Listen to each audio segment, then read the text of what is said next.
Olá, amigas e amigos, sejam bem-vindos ao canal para o estudo de O Livro dos Médiuns. Eu sou Luísa e fico muito feliz em tê-los aqui para estudarmos juntos. Nós estamos na segunda parte que trata das manifestações espíritas, no capítulo 4 das manifestações físicas espontâneas. E hoje nós veremos os itens de 78 a 81. Allan Kardec nos diz: os incrédulos ainda objetam que o fenômeno da suspensão das mesas sem ponto de apoio é impossível por ser contrário à lei de gravitação. Responderemos que, em primeiro lugar, a negativa não constitui uma prova. Em segundo lugar, que sendo real o fato, pouco importa contrarie ele todas as leis conhecidas, circunstância que só provaria uma coisa, que ele decorre de uma lei conhecida e os negadores não podem alimentar a pretensão de conhecerem todas as leis da natureza.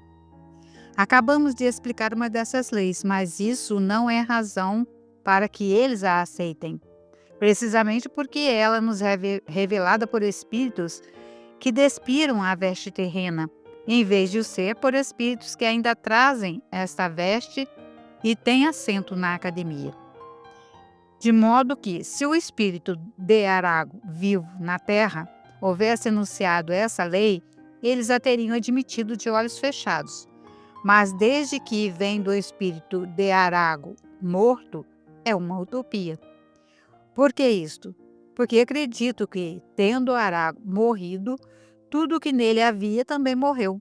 Não temos a presunção de os dissuadir. Entretanto, como tal objeção pode causar embaraço a algumas pessoas, tentaremos dar-lhes resposta colocando-nos no ponto de vista em que eles se colocam, isto é, abstraindo por instante da teoria da animação factícia.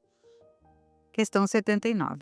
Quando se produz o vácuo na campânula da máquina pneumática, essa campânula adere com força tal ao seu suporte que é impossível se torna suspendê-la devido ao peso da coluna de ar que sobre ela faz pressão. Deixe-se entrar o ar e a campânula pode ser levantada com a maior facilidade, porque o ar que lhe fica por baixo contrabalança o ar que, pela parte exterior, a comprime. Contudo, se ninguém lhe tocar, ela permanecerá assente no suporte por efeito da lei de gravidade. Agora, comprima-se-lhe o ar no interior, dê-se-lhe densidade maior que a do que está por fora e a campânula se erguerá apesar da gravidade. Se a corrente de ar for violenta e rápida, a mesma campânula se manterá suspensa no espaço, sem nenhum ponto visível de apoio, à guisa desses bonecos que se fazem rodopiar em cima de um repuxo d'água. Por que, então, o fluido universal, que é o elemento de toda a natureza, acumulado em torno da mesa, não poderia ter a propriedade de lhe diminuir ou aumentar o peso específico relativo, como faz o ar com a campânula da máquina pneumática, como faz o gás hidrogênio com os balões, sem que, para isso, seja necessária a derrogação da lei de gravidade? Conheceis, porventura, todas as propriedades e todo o poder desse fluido? Não. Pois então, não negueis a realidade de um fato apenas por não o poderdes explicar. Item 80. Voltemos à teoria do movimento da mesa. Se pelo meio indicado o espírito pode suspender uma mesa, também pode suspender qualquer outra coisa, uma poltrona, por exemplo. Se pode levantar uma poltrona, também pode, tendo força suficiente, levantá-la com uma pessoa sentada nela. Aí está a explicação do fenômeno que o Sr. Home produziu inúmeras vezes consigo mesmo e com outras pessoas. Repetiu-o durante uma viagem a Londres e, para provar que os espectadores não eram joguetes de uma ilusão de ótica, fez no forro, enquanto suspenso, uma marca a lápis e que muitas pessoas lhe passassem por baixo. Sabe-se que o Sr. Home é um poderoso médium de efeitos físicos. Naquele caso, era ao mesmo tempo a causa eficiente e o objeto. Item 81. Falamos há pouco do possível aumento de peso. Efetivamente, esse é um fenômeno que às vezes se produz e que nada apresenta de mais anormal do que a prodigiosa resistência da campânula sobre a pressão da coluna atmosférica. Tem-se visto, sob a influência de certos médiuns, objetos muito leves oferecer idêntica resistência e, em seguida, cederem de repente ao menor esforço. Na experiência de que acima tratamos, a campânula não se torna realmente mais nem menos pesada em si mesma, mas parece ter maior peso por efeito da causa exterior que sobre ela atua. O mesmo provavelmente se dá aqui. A mesa tem sempre o mesmo peso intrínseco, porquanto sua massa não aumentou. Porém, uma força estranha se lhe opõe ao movimento e essa causa pode residir nos fluidos ambientes que a penetram, como reside no ar, a que aumenta ou diminui o peso aparente da campânula. Fazei a experiência da campânula pneumática diante de um campônio ignorante, incapaz de compreender que o que atua é o ar, que ele não vê, e não vos será difícil persuadi-lo de que aquilo é obra do diabo. Dirão talvez que, sendo imponderável esse fluido, um acúmulo dele não pode aumentar o peso de qualquer objeto.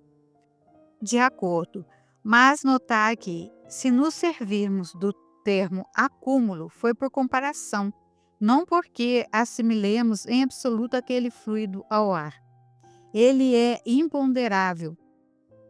Seja, entretanto, nada prova que o é. Desconhecemos a sua natureza íntima e estamos longe de lhe conhecer todas as propriedades. Antes que se houvesse experimentado a gravidade do ar, ninguém suspeitava dos efeitos dessa mesma gravidade. Também a eletricidade se classifica entre os fluidos imponderáveis. No entanto, um corpo pode ser fixado por uma corrente elétrica e oferecer grande resistência a quem queira suspendê-lo. Tornou-se assim aparentemente mais pesado. Fora ilógico afirmar-se que o suporte não existe simplesmente por não ser visível. O espírito pode ter alavancas que nos sejam desconhecidas. A natureza nos prova todos os dias que o seu poder ultrapassa os limites do testemunho dos sentidos. Só por uma causa semelhante se pode explicar o singular fenômeno, tantas vezes observado, de uma pessoa fraca e delicada levantar com 2 dedos, sem esforço e como se tratasse de uma pena, um homem forte e robusto, juntamente com a cadeira em que está assentado. As intermitências da faculdade provam que a causa é estranha à pessoa que produz o fenômeno. O espírito Miramês, através da psicografia do médium João Nunes Maia, nos diz que as leis da natureza, embora imutáveis, estão sujeitas à ação do fluido universal, que, pelas suas propriedades, pode determinar alterações na ação dessas leis sobre os corpos. É função da mediunidade em exercício demonstrar às criaturas o que o médium dotado de tal ou qual dom pode fazer. O próprio Allan Kardec, em sua época, teve essa experiência com médiuns de efeitos físicos que tiravam em seu transe o peso de um corpo e uma pessoa fraca o levantava com um simples toque de mão. Assim como fazia pesar um pequeno corpo de tal maneira que um homem forte não conseguia levantar, embora fazendo todo esforço para tal. É como alterar a lei da gravidade que, isolada, deixa os corpos ficarem leves e, ajudando na sua atuação, deixa-os mais pesados. São fenômenos de quem conhece as leis naturais e, ainda mais, evidenciam a presença dos espíritos que se encontram em toda parte juntamente com os homens. É nesse encontro que a luz se faz. O mediunismo é lei em todos os mundos habitados e entre os próprios espíritos desde o início das coisas. Contudo, ele precisava de disciplina na sua função benfeitora. E Jesus foi o mestre por excelência, que veio também para educá-lo em todos os seus aspectos de comunicação. Além de ensinar, ele deixou o Evangelho como norma de vida para a educação, tanto da mediunidade como dos homens que desejam iluminar-se. É agradável aos nossos sentidos de compreensão buscar reforço no Evangelho de Jesus para todos os nossos assuntos. Assim, citamos as palavras de Jesus, registrada por Marcos no capítulo 4, versículos 25. Pois ao que tem, mais se lhe dará, e ao que não tem, até o que tem lhe será retirado. Por vezes, parece injustiça esse conceito evangélico, porém é pura justiça no entendimento espiritual em se respeitando as leis espirituais. Ao que tem o dom aflorado da mediunidade e deseja crescer nos seus deveres, lhe será dado mais, tanto no despertamento das faculdades, como na assistência dos companheiros da espiritualidade para maior difusão da verdade. Ao que não tem, até o que tem lhe será tirado. Até o que tem, porque todos nós temos todos os dons latentes. E quem não deseja se esforçar, servindo-se desses dons para ajudar a crescer, até o dom que tem lhe será tirado, porque pela inércia ele ficará mais adormecido até chegar o dia em que o Espírito despertará e o acionará com a sua boa vontade. Aí lhe será dado mais, porque quem busca, acha. Eis o que podes entender também por tirar e acrescentar. Se tens alguns dons mediúnicos em desenvolvimento ou aflorados, deve cultivá-los.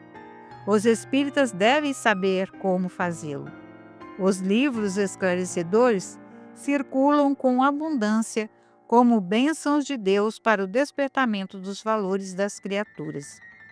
Eles têm o poder de tirar a ignorância e acrescentar o saber sobre as leis de Deus, mostrando-as bem perto das almas, esperando o toque da boa vontade para ficarem visíveis na sua intimidade.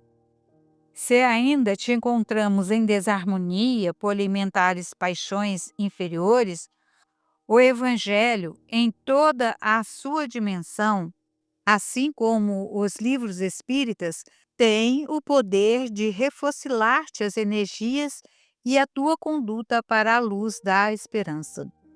Não deves negar impensadamente os fenômenos que surgirem na tua vida, mas estudá-los com equilíbrio. Nesse esforço, a luz se fará e a verdade mostrar-te-á os caminhos da libertação. A mediunidade é uma ciência que não deve ser comparada com brinquedos de criança, mas instrumento de respeito, cuja bênção veio de Deus para maior discernimento da criatura.